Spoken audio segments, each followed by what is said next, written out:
Assalamu alaikum. Today the topic is work and energy, जो कि class 9th का chapter number 6 है। इससे पहले हम चैप्टर 1 to 5 कवर कर चुके हैं। So now it's time to define what is work and what is energy, और relative terms हम देखनी है कि इसके कैसे वर्क एंड एनर्जी डिफाइन करती है with power and with energy generation. So first, what is work? How to define work? अगर हम वर्क को एज अ पोटेंशियल लेते हैं, फॉर एग्जाम्पल वर्क, अगर मैं कुछ एक मेरी कोई बॉडी है जो यहाँ पड़ी है, दैट इज बॉडी ए, इसको मैं पोजीशन 1 कह रहा हूँ, that is position 1। After some time ये बॉडी जो है इस पॉइंट पे आ जाती है।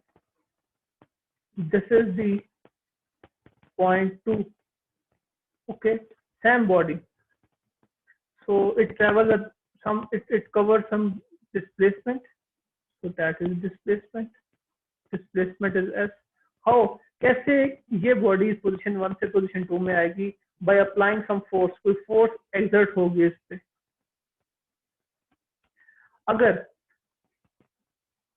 अगर मेरे सिस्टम है उसको मैं मूव कर रहा हूँ with applied force, it cover the distance और डिस्प्लेसमेंट एस, तो इस सिस्टम को मैं कहता हूँ that is said to be a work. So work is said to be done when force acts on a body and moves in the body of direction. अब देखिए इसमें दो चीजें हैं। वर्क कब होता है? When force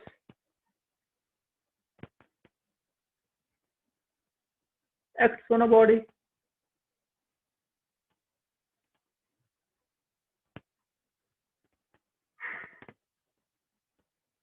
this is one point, so this is the one point जब कोई फोर्स एक्ट करेगा एक बॉडी पे। Now second condition is it covers, it moves in the direction of force. जो मूवमेंट वो ट्रेवल करेगा, जो डिस्प्लेसमेंट ट्रेवल करेगा, वो क्या होगी? In the direction of force.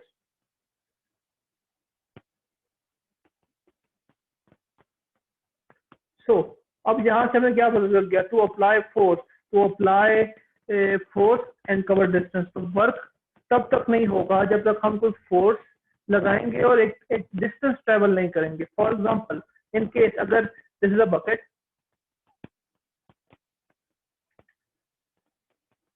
That is bucket, इस पॉइंट पे अगर हम इसे उठाते हैं, लिफ्ट कर रहे हैं, for example after some time ये मेरी सरफेस है, इसको मैं हैंग करके इस पॉइंट पे ले आता हूँ, बकेट को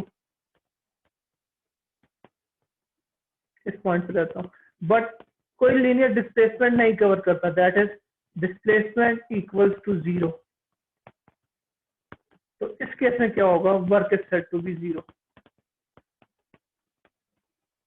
सो इसकी मैथमेटिकल रीजन क्या है? बिकॉज अब मैंने बकेट को उठाया है, बकेट को क्या मैंने किया? एक वर्टिकल डिस्टेंस कवर किया, that is this one, the vertical distance. But in case जब मैं देखता हूं कि मेरे पास कोई हॉरिजॉन्टल डिस्टेंस कवर नहीं हो रहा, that is no displacement cover, so W is equals to force into displacement. This is the formula of work. अगर मैं फोर्स को अप्लाई कर रहा हूँ, for example I am applying 10 Newton force but the displacement is 0, so work would be 0। सो मेरे पास work होने के लिए मेरे पास दो कंडीशंस होनी चाहिए, दो कंडीशन फुलफिल होनी चाहिए, that is one is force, second is displacement. अगर मेरा फोर्स लग रही है but not covering any displacement, इस केस में वर्क इज 0। अगर मेरे फोर्स लग रही है and also there is covered some displacement, so work is done. So this is the complete elaboration of work. So work depends on two things, one is force, other is displacement, and this is the mathematical formula of work. Now work at an angle, for example ये तो मेरे पास linear case है ना, बिल्कुल covering at the distance, उसी same direction में travel कर रहा है। Now अब मेरे पास सेकंड कंडीशन है कि मेरा जो सिस्टम है, मेरे सिस्टम में क्या अब एक फोर्स अप्लाई हो रही है इस तरह कि at some theta angle. Now जो फोर्स अप्लाई हो रही है वो at theta angle, work at angle. Now इस केस में क्या होना है मेरे पास कि this is my surface, this is the system. अब मेरे सिस्टम में जो फोर्स अप्लाई हो रही है वो ये this is the applied force after some distance. जो फोर्स जो अप्लाई हो रही है वो इस डायरेक्शन में होगी।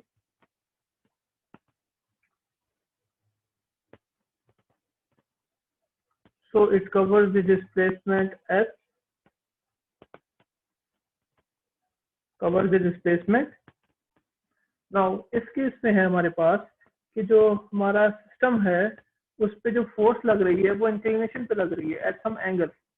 नाउ अब इस एंगल को हमने खत्म करने के लिए इस एंगल को हमने रिजॉल्व करना है। For example it's an angle theta, this is x axis and this is y axis. तो हमने इसे रिजॉल्व करना है इन एक्स एक्सिस में और वाई एक्सिस में, जैसे हमने चैप्टर नंबर 5 में किया है। So chapter number 4 and 5. Now for f of x and f of y, तो इसका इसको हम कर लेंगे f of x y f of y.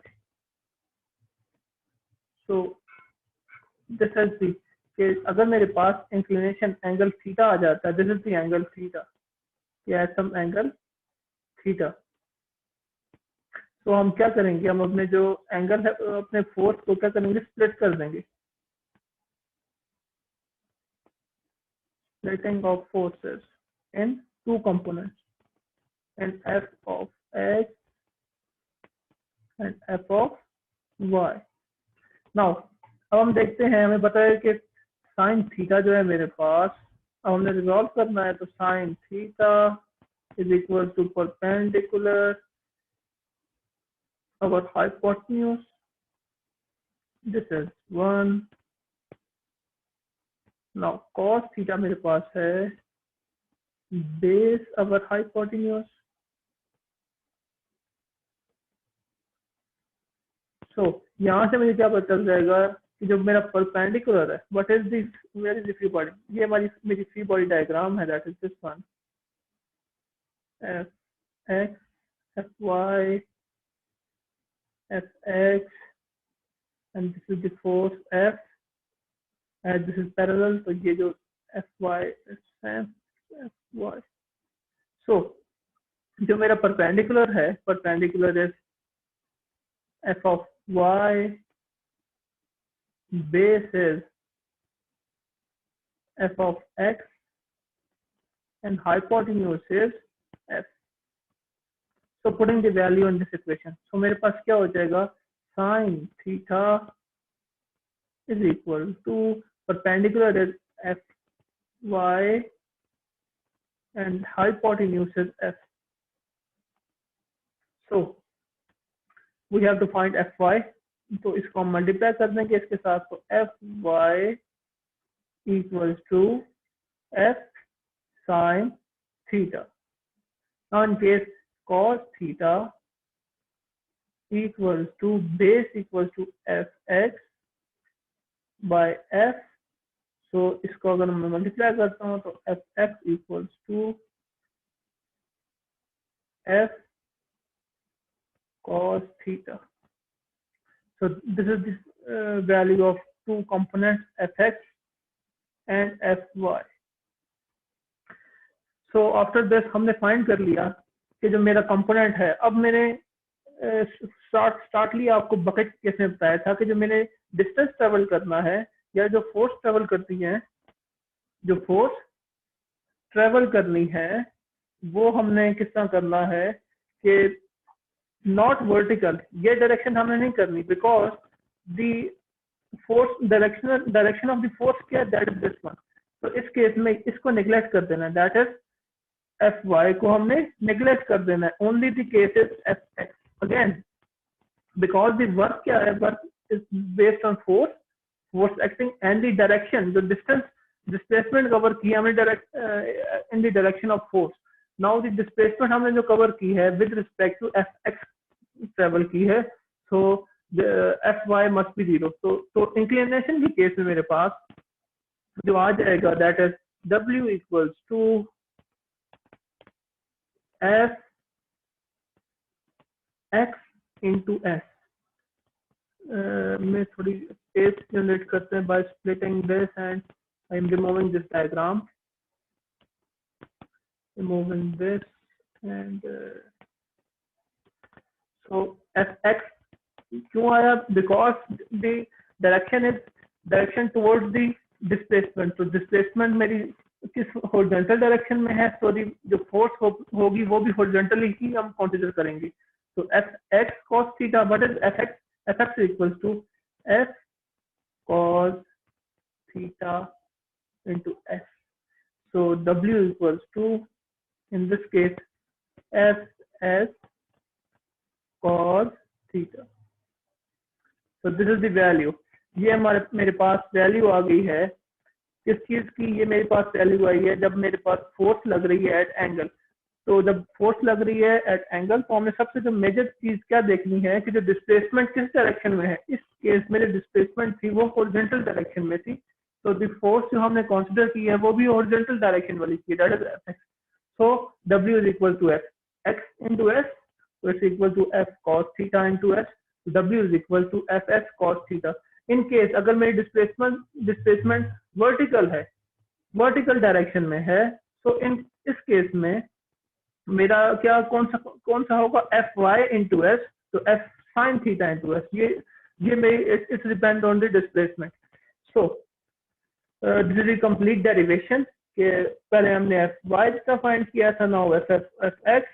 तो यही पॉइंट मुझे बता रहा है कि जो पैरेलल की डायरेक्शन ऑफ द मोशन, तो पैरेलल कौन सी है, एफ एक्स है, not the y component. So W is equal to f cos theta। so this is the value of work when force applying at some angle theta। now summarization, work is a scalar quantity, it depends on two things, one is force। now अब हमने work के दो cases पढ़े, work at when work जब मेरे पास force जो है वो एक हॉरिजॉन्टल डायरेक्शन में अप्लाई हो रहा है, और सेकंड केस में क्या है जब वर्क मेरा अप्लाई हो रहा है सम एंगल थीटा। सो अगर मैं W को पूरा लिखता हूँ, W is equal to s cos theta। so it depends on three things, one is force, other is displacement, one is force, other is displacement, third one is angle। so it depends on three things, one is force, displacement and angle। Unit की बात करते हैं, W is equal to F into S, as F जो है मेरे पास Newton होता है, distance in metre, तो न्यूटन मीटर इज जूल। तो वर्क की जो यूनिट है दैट इज जूल। तो जूल को अगर डिफाइन करते हैं, the amount of work is 1 joule. कब होगी, जब 1 न्यूटन ऑफ फोर्स अप्लाई हो रही होगी इन 1 metre. when a force of 1 Newton displays a body through 1 meter in the direction of force। अगर मैं बिगर यूनिट्स की बात करता हूँ तो 1 मेरे पास this is kilo joule and this is mega joule। so this is the complete topic including all the things related to work। hope you understand everything। now the second topic is of this chapter is energy। so energy basically क्या है, energy is the capacity to do work। कि कितनी इंसान में या कितनी एक system में कैपेसिटी है कि वो कितना काम कर सके। ठीक है, वर्क तब होगा जब मेरे सिस्टम के अंदर एनर्जी होगी। नाउ टाइप्स ऑफ एनर्जी पे हम आते हैं, तो फर्स्ट टाइप इज मैकेनिकल। अगर टाइप्स पे हम आते हैं तो फर्स्ट इज मैकेनिकल एनर्जी। तो what is mechanical energy? Mechanical energy की बात हम जब करते हैं, मैकेनिकल एनर्जी क्या है? दी energy possessed by a body. energy possessed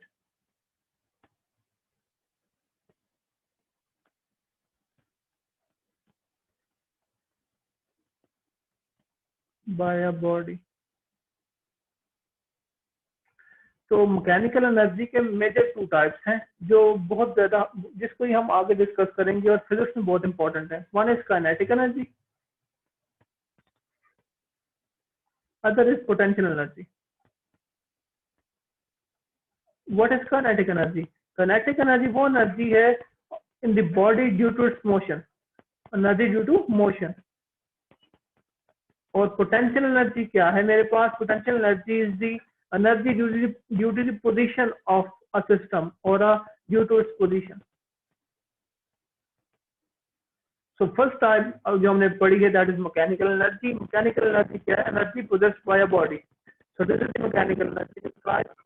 सो इसकी जो टाइप्स हैं, one is kinetic energy, energy possessed due to its motion, energy possessed due to its position.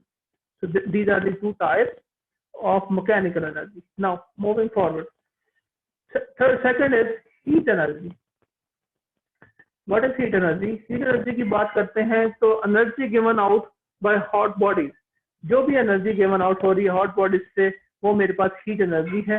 इसको for example sun है, food है, these are all including in heat energy. Now electrical energy, जितनी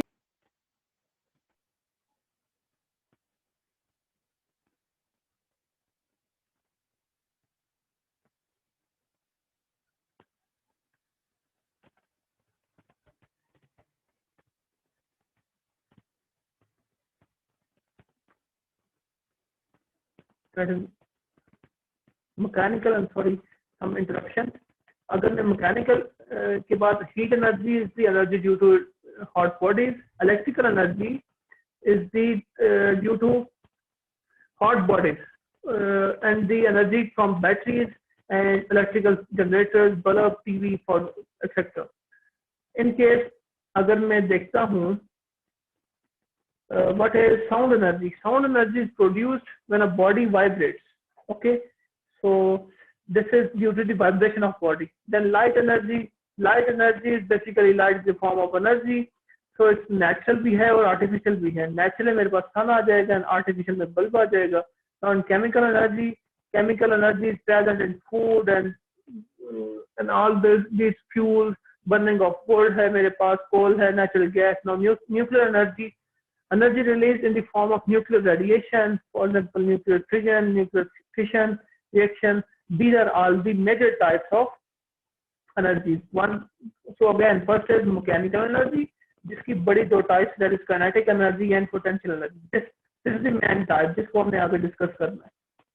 So these are the alternate, that is heat energy due to the hot bodies, electrical energy due to batteries, sound energy due to vibration, light basically is a form of energy. Chemical energy is due to the presence of food and fuels. Nuclear energy is due to nuclear radiation. So this is the general description what is energy and what is the types of energy. Now moving towards the kinetic energy. What is kinetic? Now अब kinetic motion को describe करने के लिए हमने एक इसकी derivation करनी है कि what is kinetic energy. So सबसे पहले आपको पता होना चाहिए जो काइनेटिक एनर्जी है मेरे पास, दिस अ बॉडी और energy possessed due to its motion. जब मेरे पास मोशन होगी तो ही मेरी जो बॉडी के अंदर जो एनर्जी प्रोड्यूस होगी, this energy is known as kinetic energy. For example, अब मेरा कुछ सिस्टम है और it's having a mass m,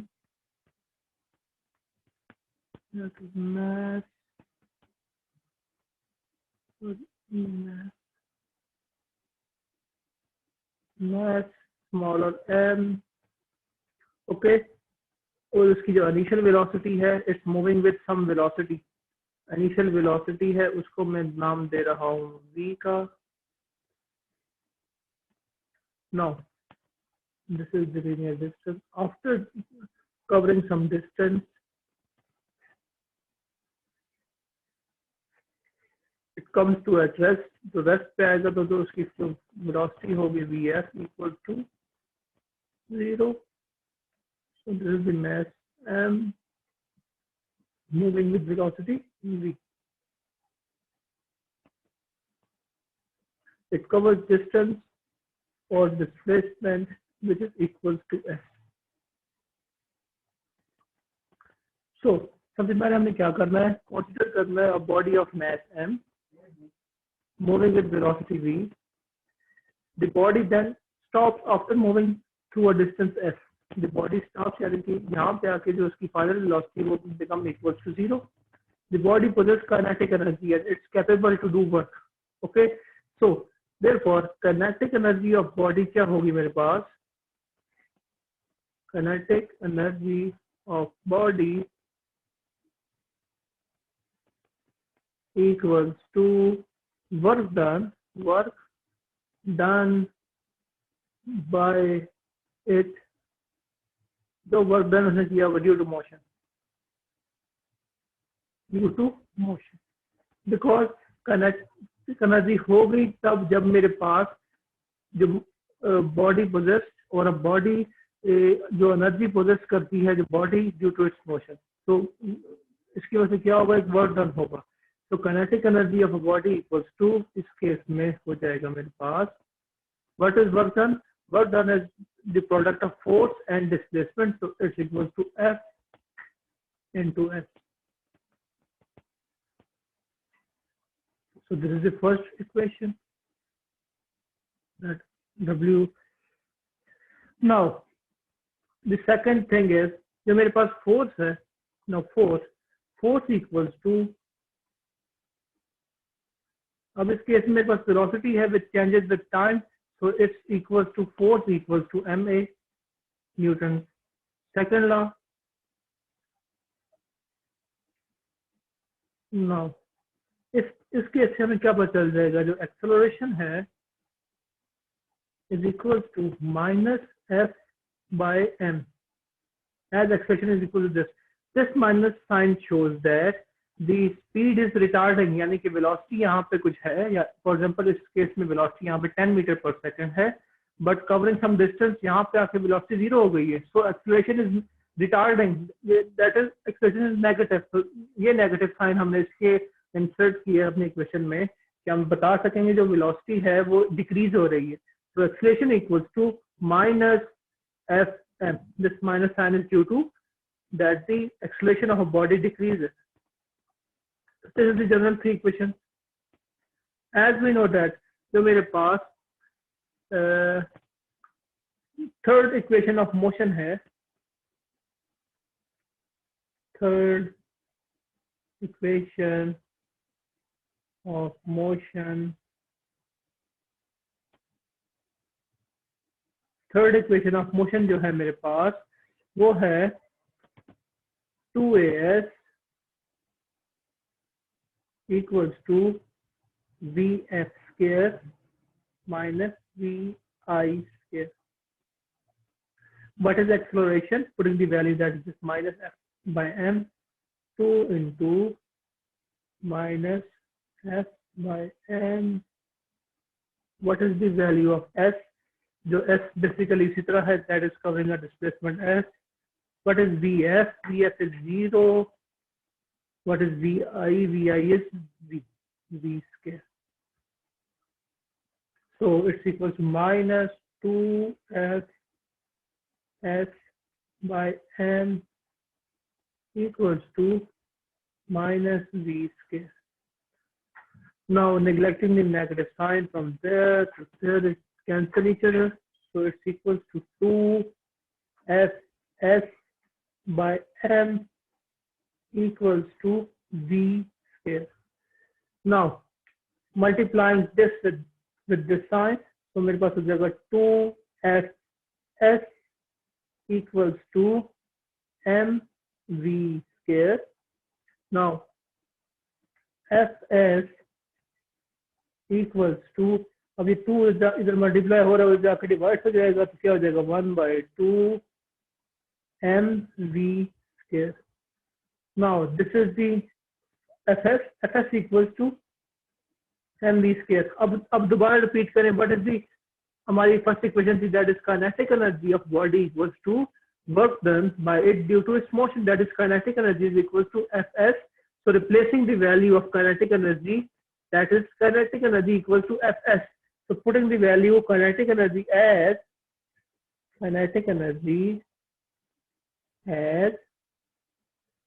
इसमें इक्वेशन 1 में पता चला इन 1 kinetic energy equals to Fs equals to kinetic energy. So putting the value to kinetic energy equals to half mv whole square. So this is the derivation, complete derivation of kinetic energy. Now, इस equation से हमें क्या बचा है? Kinetic energy depends on two things. One is mass, other is velocity. So for determining all the values, अगर हमें kinetic energy चाहिए तो हमें क्या दो चीजें पता होनी चाहिए? One is the mass and other is the velocity. So this is the complete derivation of the whole kinetic energy. It depends on mass and velocity. So moving air, running water are all the examples of kinetic energy. Now the second case is what is potential energy and how to derive the equation of potential energy. So potential energy is basically just due to the position. So let a body of mass m, एक body है जिसका mass m है, mass m is raised to a height h, ये height है, the body will acquire potential energy to do work. Okay, potential energy क्या हो जाएगा मेरे पास? Potential energy equals, because it's equals to force and height. What is basically force? इस case में force क्या है? Force basically इसका weight है. So replacing force with that equal, इस केस में force equals to weight of the body. So weight W into H, as W मेरे पास क्या है? W equals to mg. So putting the value in potential, so it's equals to mgh. So potential energy equals to mgh. Now again, एक मेरे पास system है mess का जो एक eight height h पे है. सो इसका मैस किस चीज पे डिपेंडेंट है? अब फोर्स है जो फोर्स एक्सर्ट कर रही है due to its weight. So potential energy equal to force into height, that is the potential energy equal to work done s into s dot s. इस केस में जो डिस्टेंस ट्रेवल है वो क्या है मेरे पास? वर्टिकल डिस्टेंस है h है, तो रिप्लेस कर दिया हमने h के साथ. तो वेट क्या मेरे पास? फोर्स क्या बेसिकली इज द वेट, तो वेट इज द mgh. तो potential energy is equal to mgh. So it depends on, potential energy depends on three things. One is mass, second is height, and third is acceleration due to gravity.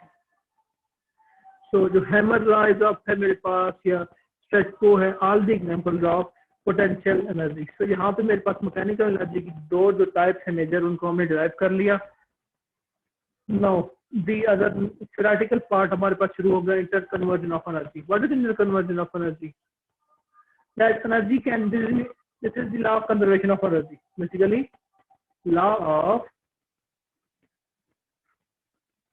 conservation of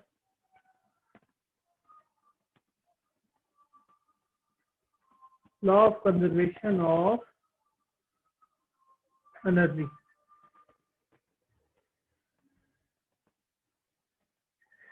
So energy can neither be created nor be destroyed, but it converts from one form to the another form of energy. Process in nature are the result of the energy changes.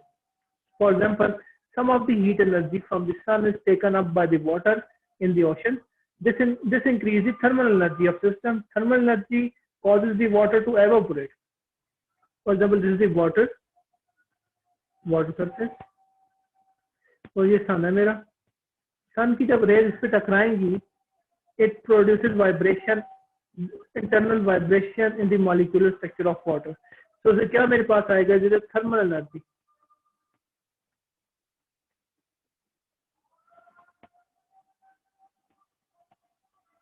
Thermal energy क्या होगा, जो मेरे water के जो water है, water liquid water है, वो evaporate होने शुरू हो जाएगा, यार इसके बबल बनने शुरू हो जाएंगे।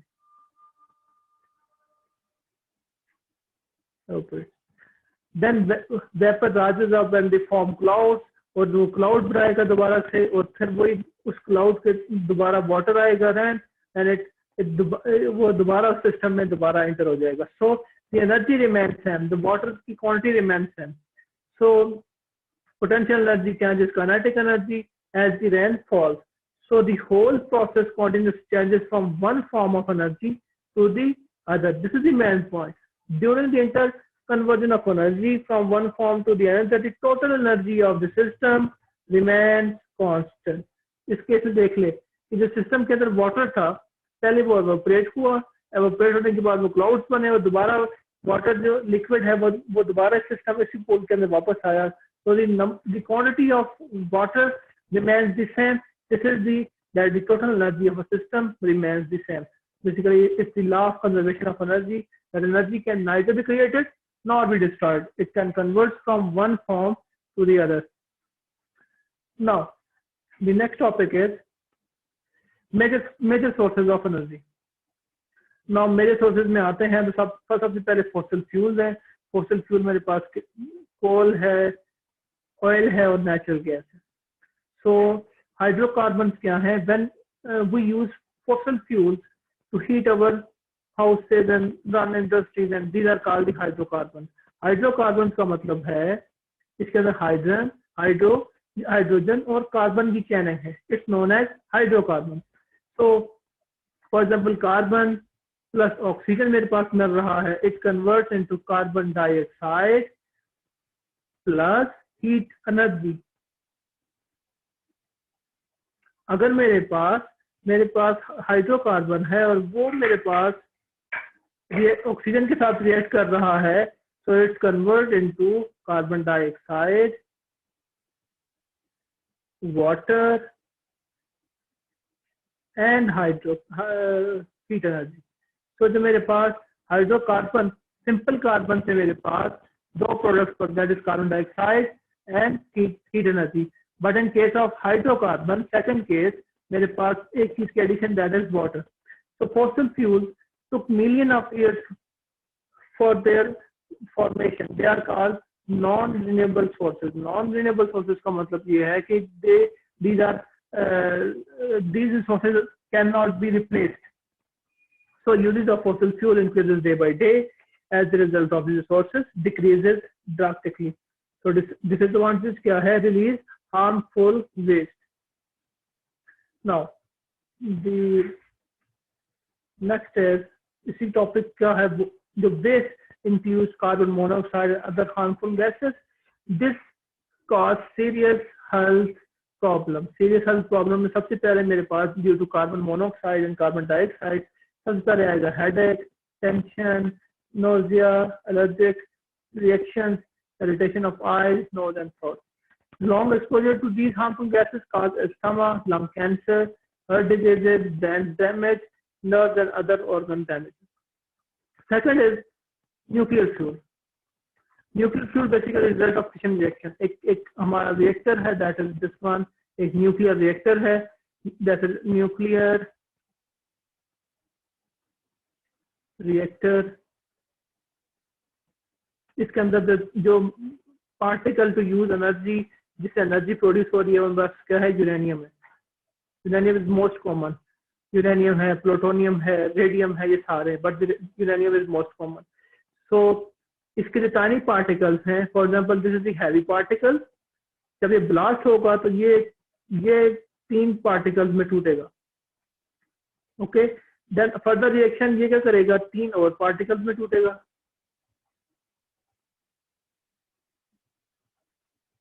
इन पार्टिकल्स में. नाउ फर्दर ये पार्टिकल आगे 3 में टूटेगा, इसी तरह साइमल्टेनियस चलता रहेगा. So this is large source of energy, large amount of energy is produced. Nuclear reactions are hazards. Nuclear power plants are used for the production of electricity too. Now this is two basically sources. First is the fossil fuel, जो मेरे पास basically किसका है, fossil fuel का नाम आ जाए तो आपको तीन चीजें याद होनी चाहिए. First is coal, oil and natural gas. जब हम न्यूक्लियर एनर्जी की बात करेंगे तो फिशन रिएक्शन है, और फिशन रिएक्शन बेसिकली कौन सा पार्टिकल या कौन सा एलिमेंट यूज हो रहा है, वो मेरे पास हैवी है, हैवी एटॉमिक रेडियस, जिनका एटॉमिक साइज 82 से लार्जर है, जैसे कि यूरेनियम है, प्लूटोनियम है, रेडियम है, ये यूज होते हैं फॉर द एनर्जी. बट तो यूरेनियम जो हम यूज कर रहे हैं वो ज्यादा हैजर्ड है, उसके ज्यादा नुकसान हैं विद रिस्पेक्ट टू फ्यूल जो हम कार्बन डाइऑक्साइड या वो यूज कर रहे हैं. Now what are the renewable energy resources. Renewable में सबसे बेसिक आता है, first is the sunlight and other is the water. तो first is energy from water. Energy from water में अगर हम बात करते हैं तो it's very cheap and dams are being constructed at suitable location in different parts of the world. For example, उसके जो मेजर है, नंबर वन जो एनर्जी ऑफ फ्रॉम वाटर है to control flood. Second is to storage of water. Third is the irrigation and fourth is the energy production, जो यहाँ पे discuss किया होता है. First is the control, floods के लिए मेरे पास यूज होगा. Second storage of water, irrigation and energy production. Now energy from sun. Solar energy is coming from sun. So it's directly to sun waves जो मेरे पास हैं, depends on the sun of all, जो जितना भी मेरा food जो बनता है, that is जो plants के अंदर chlorophyll है या photosynthesis process है, it depends on sunlight. अगर sunlight नहीं है तो वो food नहीं बनाएंगे हमारे लिए. So energy from, first is the energy from water is the basic, and third is the second is the energy from sun. Now third is the solar house heating. पे अगर हम आते हैं तो सोलर हाउस हीटिंग का क्या मतलब है. मेरे पास एक सोलर प्लेट है जिस पर वेव्स आ रही हैं और ये इसके साथ बैटरीज कनेक्टेड है. Number one, this is the battery. Battery क्या कर रही है, इस सोलर एनर्जी को कन्वर्ट कर रही है, सोलर एनर्जी को कन्वर्ट कर रही है इलेक्ट्रिकल एनर्जी में. सो फॉर एग्जांपल इसके अंदर अब ये सिस्टम फेल हो सकता है. कैसे फेल हो सकता है, फॉर एग्जांपल रेनी सीजन और इन विंटर, तो हम इसके अंदर लगाते हैं solar collector, that is solar collector. Solar collector का क्या काम है, सोलर कलेक्टर का ये काम है कि जब रेडिएशन आती हैं तो उनको वेस्ट नहीं होने देता, उनको कलेक्ट करता है इस अपने पैनल के अंदर, ताकि इन विंटर और इन रेनी सीजन वो सोलर कलेक्टर जो है उसमें से जो सोलर रेडिएशन जो है वो बैटरी को पास करे और बैटरी फिर सोलर एनर्जी को कन्वर्ट कर सके इलेक्ट्रिकल एनर्जी में. This simple process. इसके अंदर हम एक हीट एक्सचेंजर भी लगाएंगे for the conversion of hot water को हम कन्वर्ट कर रहे हैं इन कोल्ड वाटर, और एक पंप का भी एडिशन करेंगे for better fuel adjustment. So जो बेसिक है मेरे पास, basic depends on all these things. तो हीटिंग सिस्टम में मेरे पास तीन चीजें आएंगी, जो सबसे first one is a collector, second is the storage device, third is the distribution system. So a solar collector made up of glass panel और a blank metal plate. Now the plate absorbs sun energy from the heat, a liquid flowing in the pipe at the back of the collector. So जो वो क्या कर रहा है, एक पानी circulate हो रहा है, जो इस कलेक्टर में आता है हीट की रेडिएशन, तो वो क्या करेगा, वो ठंडा पानी से आ रहा है उसे गर्म करेगा. ना आगे हमने क्या लगाया हुआ है, हीट एक्सचेंजर लगाया. हीट एक्सचेंजर का मतलब ये है जो हमारा गर्म पानी है आफ्टर दी रिएक्शन, यानी कि जो हम कन्वर्ट कर चुके हैं इलेक्ट्रिकल एनर्जी के बाद, जो हमारे सिस्टम में रह गया है पानी, उसको हीट रेडिएट यानी कि हीट उसमें से निकाल देगा और वो दोबारा कोल्ड वाटर में कन्वर्ट हो जाएगी. फिर उसके बाद कोल्ड वाटर दोबारा मेरा कलेक्टर में जाएगा और वो फिर हॉट वाटर में कन्वर्ट हो जाएगा, फिर भी साइकिल चलता रहेगा. तो solar energy is used in solar cookers, solar distillation plants and solar plants. Now solar cells की जब बारी आती है, सोलर सेल्स मेरे पास ऐसी एनर्जी है जो डायरेक्टली फ्रॉम सोलर एनर्जी यानी कि हम सन से करते हैं, जिसके जो बेसिक एग्जांपल है मेरे पास सोलर कैलकुलेटर्स हैं, सोलर वॉचेस हैं मेरे पास. वो क्या है, जो सोलर कैलकुलेटर्स रन करते हैं हम, उनके अंदर जो सेल यूज होगी मेरे पास वो चार्ज होंगे विद रिस्पेक्ट टू सनलाइट। जो इससे सनलाइट की रेडिएशन पड़ेगी तो वो चार्ज हो जाएंगे। फॉर एग्जाम्पल अब एक depend on it's voltage and it's size, हो सकता है कि एक सेल को अगर मैं आधे घंटे के लिए सनलाइट में रखता हूँ तो वो 24 घंटे के लिए अपनी एनर्जी दे सकता है सिस्टम में। So it depends on size of the cell. तो सोलर सेल क्या करेगा, डायरेक्टली एब्जॉर्ब करता है energy from sun. Now when sunlight falls on the solar cell, it converts light directly into energy. So solar watches है, solar toys है मेरे पास। wind energy, wind energy basically इसमें जो मेरे पास source है that is wind, so wind particles strike the blades. For example, this is the ऐसा system है, ये ब्लेड्स है मेरे, ब्लेड 1, ब्लेड 2, ब्लेड 3। जो ही एयर के पार्टिकल इसके साथ टकराएंगे तो ये ब्लेड मूव करेगा, यानी कि रिवॉल्व करेगा। बाय रिवॉल्विंग क्या होगा, जो इसकी जो विंड पार्टिकल्स हैं, moving wind air converted into mechanical energy. अब मैकेनिकल एनर्जी क्या है, it's motion that the blade move. तो मोशन की वजह से जो एनर्जी प्रोड्यूस होगी दैट इज मैकेनिकल एनर्जी। तो इस केस में जो एनर्जी प्रोड्यूस हो रही है मेरे पास विंड के केस में दैट इज मैकेनिकल एनर्जी। और मैकेनिकल एनर्जी कौन सी type, that is due to motion, so it's kinetic energy. तो उसके बाद जो काइनेटिक एनर्जी है it's convert into the electrical energy through batteries and other sources. Now the other is geothermal. Geothermal basically क्या है, ये energy provides us the hot water from the geysers and hot springs. For example, this is my earth surface और core के अंदर मेरे पास geysers हैं यहाँ पे और हॉट स्प्रिंग्स है, यानी कि कुछ ऐसा पानी जमीन के अंडरग्राउंड एक सिस्टम चल रहा है जो कि जिसका टेम्परेचर बहुत ज्यादा है। हम क्या करते हैं, एक पाइपलाइन उस तक लेके जाते हैं, फिर उसके बाद उस एनर्जी को थ्रू पंप के थ्रू से रेडिएट करते हैं और ऊपर लेके आते हैं और अपने सिस्टम में जो है वो उस हीट को इस्तेमाल करके एनर्जी प्रोड्यूस करते हैं। फिर दोबारा उसमें हीट एक्सचेंजर के थ्रू हम उस कोल्ड वाटर को हॉट वाटर को कोल्ड में कन्वर्ट करने के बाद दोबारा वो सिस्टम में जाएगा पानी, और जब उनके स्प्रिंग्स और गीजर्स के पास जाएगा तो it's convert again into hot, फिर वो पंप के थ्रू दोबारा उस सिस्टम में आएगा और it's then also move towards the heat exchanger, और हीट एक्सचेंजर से ये सिस्टम दोबारा चलता रहेगा। So it's the geothermal energy. there is a hot molten part deep in the earth called magma. इस सिस्टम को हम इस पार्ट को हम ओवरऑल कहते हैं that is magma.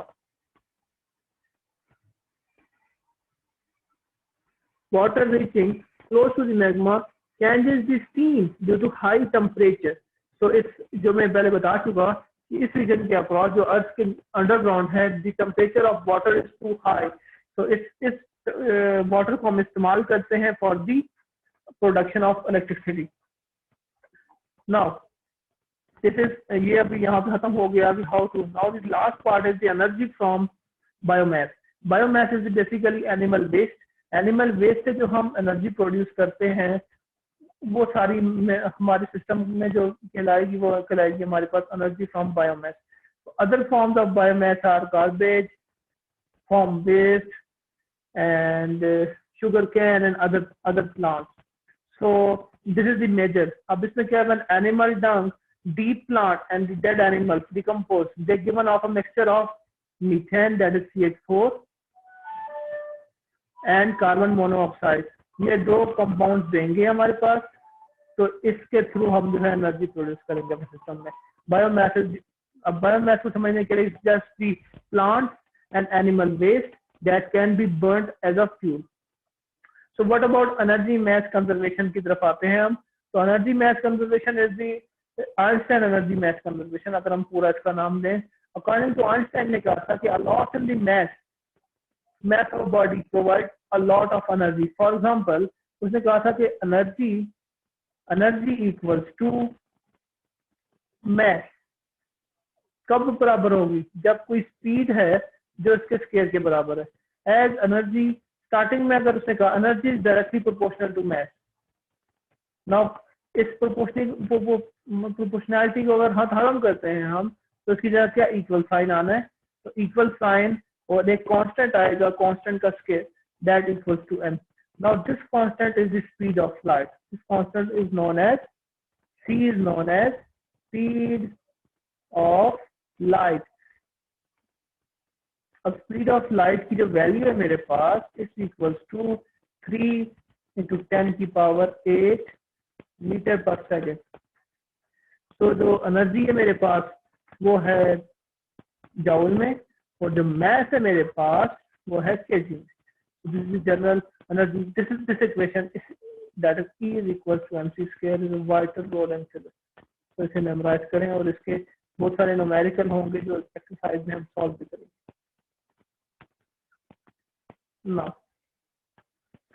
Now the energy and fossil fuels. This is the last demonstration जिसमें हम एक ओवरऑल चार्ट बना रहे हैं, that is chemical burning process है।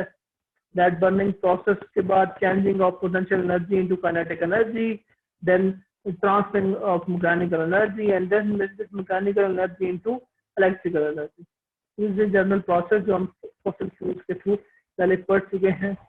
So now, energy and environment.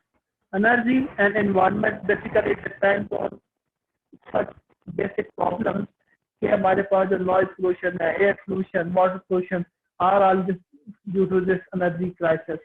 So energy crisis depends on, for example, मेरे पास जो waste product है वो carbon dioxide and carbon monoxide है, both are hazards for human life.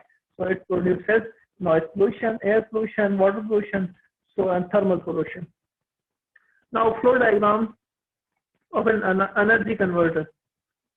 Now what is energy converter? So in case अगर हम आपकी book में जो डिफाइन किया हुआ है, एक एनर्जी लैम्प डिफाइन हुआ है। एनर्जी लैम्प क्या है मेरे पास? This is the energy lamp. तो इसमें क्या इलेक्ट्रिकल एनर्जी है मेरे पास। सो एनर्जी किसमें कन्वर्ट हो रही है? इलेक्ट्रिकल एनर्जी लाइट एनर्जी में, और second is heat energy.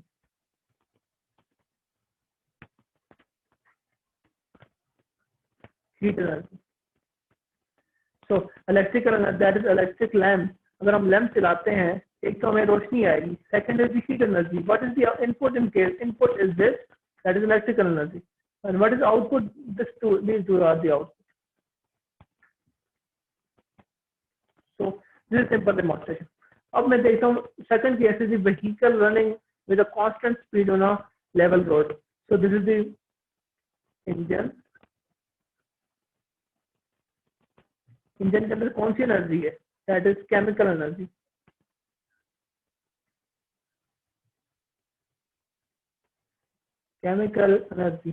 So this chemical energy is converted into, सबसे पहले किसमें आएगा? एक फ्रिक्शन जनरेट होगी। Friction is just heat energy. Now what motion? It carries some motion. Motion is kinetic energy, and there is some sound due to the vibration of body particles or body parts. So it's sound energy. So these are three major types. तो एक system को अगर हमने sketch करना है, तो system को पहले हमने एक इनपुट यानी कि हमने बताना है कि सिस्टम है क्या, देन उसमें क्या सी चेंजेस आ रही हैं वो हमने डिफाइन करनी है। This is the input basically, and these are the outputs of the all the system. Now power station की जब बात करते हैं, तो जो पोटेंशियल एनर्जी ऑफ मेरे पास स्टोर्ड वाटर है, it converts into heat energy, sound energy, kinetic energy, electrical energy, or all of this equals to work done. So all किसी भी सिस्टम में कोई एनर्जी जनरेट करनी है, so it's not depend on only one energy, it's the combo of all or some multiple energies. So उसमें heat energy भी हो सकती है, साउंड एनर्जी भी, काइनेटिक एनर्जी भी और इलेक्ट्रिकल एनर्जी भी। तो एक सिस्टम में एक इनपुट तो हो सकता है एक एनर्जी हो, बट तो आउटपुट में जो उसके पास पूरी एक होल एक आ रही है, तो वो आउटपुट में हो सकता है कि वो सिर्फ एक एनर्जी ना हो, उसके साथ 3-4 एनर्जीज और भी जनरेट हो रही हैं. Now, what is efficiency? Efficiency is the ratio of required form of energy obtained from a system as output to the total energy given to the system. Efficiency को अगर हम वैसे ही define करते हैं, efficiency is the ratio of output to input. Output to input. तो अगर हम efficiency को in most modified form, आपकी अगर efficiency is equal to required form of output, किस फॉर्म में हमें चाहिए. फॉर एग्जांपल इस केस में देखें, हमें जो रिक्वायर्ड फॉर्म ऑफ आउटपुट ये है सारी. What is the input? Input is this one, first one, potential energy from the stored water divided by total input of system.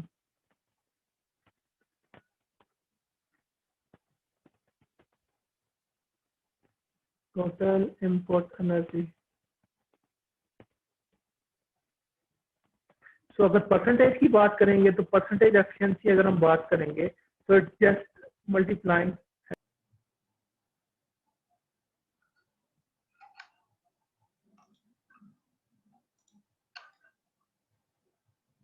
मेरे पास लास्ट टॉपिक जो है मेरे पास वो है power. What is power? Power is just the rate of बात करते हैं. So it's just the power equals to work by time.